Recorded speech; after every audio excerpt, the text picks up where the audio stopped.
అందరూ బాగున్నారా? ఈరోజు దేవుడు మనతో మాట్లాడుతున్న మాట కీర్తనల గ్రంథం 91వ అధ్యాయం 1వ వచనం మనం చూడగలిగితే, మహోన్నతుని చాటును నివసించువాడే సర్వశక్తి నీడను విశ్రయించువాడు. మహోన్నతుడని చాటును నివసించడం అంటే గొప్ప దేవుడైన యేసు ప్రభుని దేవుని నీడలో విశ్రయించడం. ఎందుకయ్యా యేసు ప్రభు యందు విశ్వసించాలి? ఎందుకయ్యా యేసు ప్రభుని నమ్మాలి? ఎందుకయ్యా యేసు ప్రభు మీద ఆధారపడాలి అంటే, సర్వశక్తి నీడ కలిగిన స్థితి కలిగిన వాడు గనుక ఆయన విశ్రయించాలి. ఎందుకయ్యా అంటే, సర్వశక్తి కలిగిన వాడు అంటే సృష్టి మీద ఆయనకి అధికారం గలదు, మరణం మీద ఆయనకి అధికారం గలదు.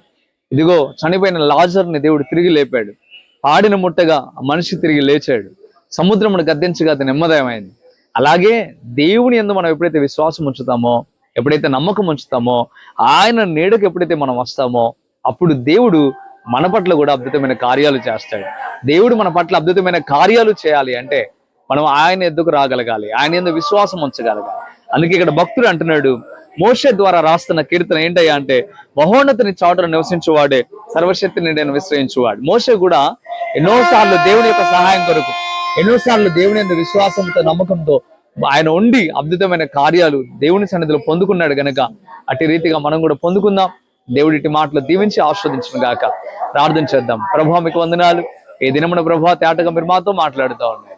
అయ్యా నిజమే ప్రభువా, మీ అందు విశ్వాసంతో నమ్మకంతో ముందు కొనసాగుటకు సహాయము దయచేయమని, ఎవరైతే విని విశ్వాసం ఉంచారో వారి పట్ల అద్భుతమైన మేలు చేయమని యేసే నామములో అడిగి వేడుకుంటున్నాము తండ్రి. ఆమేన్, ఆమేన్. ప్రియమైన బిడ్డలారా, ఈ వాక్యం చేత దేవుడు మీతో మాట్లాడినట్లయితే తప్పక వీడియోని లైక్ చేయండి, అనేకులకు షేర్ చేయండి. క్రీస్తు కలవరి ప్రేమ అనే యూట్యూబ్ ఛానల్ని ఇంతవరకు మీరు సబ్స్క్రైబ్ చేసుకోకపోతే సబ్స్క్రైబ్ చేసుకోండి. ఇదిగో ఈ విధంగా ఈ ఛానల్ ద్వారా మీరు బలపడినట్లయితే ఈ యొక్క ఛానల్ని అనేకులకి షేర్ చేయండి. మీరును అనేకులకు పంపించుట ద్వారా మీరును సువార్త ప్రకటించిన వారు అవుతారు. దేవుడు మిమ్మును మీ కుటుంబమును దీవించి ఆశీర్వదించునుగాక. ఆమేన్.